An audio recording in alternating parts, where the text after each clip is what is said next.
All right, let's finish out these last three compounds here. Hopefully you tried them on your own, but here are the answers so you can check yourself.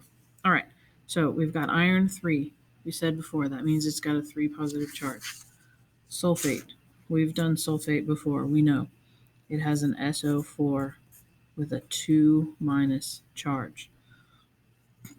So I have three positives, I have 2 negatives. I got to figure out how to make that 0, right?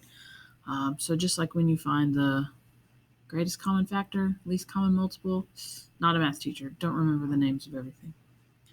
But basically what you do, we always, when I was doing this, called it crisscross. So like, I'll write it out for you. So we got a Fe3 plus SO4 2 minus.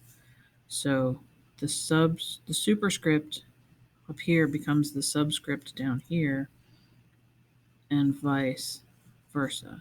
So we end up with Fe2. We need parentheses again. SO4 3. So the 2, the 3. That means if I have 2 of these, that's a positive 6 charge. If I have 3 of these, negative 2 times 3, that's a negative 6 charge. Positive 6, negative 6, cancel each other out. So the formula for this one, Fe2, SO4, 3. That was a very tricky one. Hopefully you got it. All right, now we come down here. Aluminum carbonate. Aluminum is Al. It has a positive 3 charge.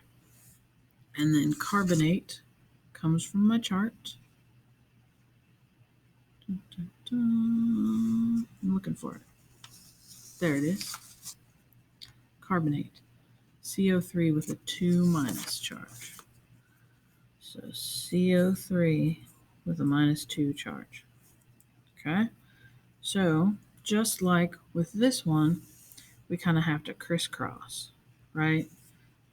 So Al3 plus CO3 2 minus.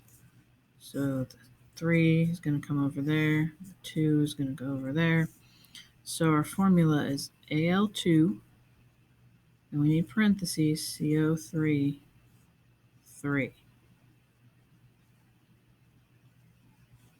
If I have 2 of these, 2 times 3 is positive 6.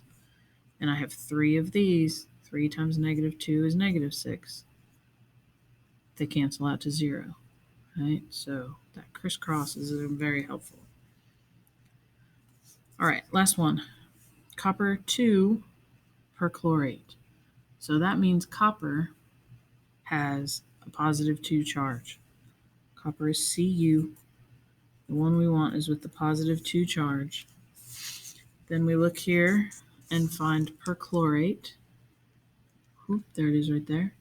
Cl, that's Cl for chlorine. O4 with a minus 1 charge. ClO4 with a minus 1 charge. This one's a little bit easier, 2 to 1, but you can always do that crisscross if it helps you. We got Cu2 plus, ClO4 minus. That means the Cu is going to have a 1. We don't write it. We never write 1s.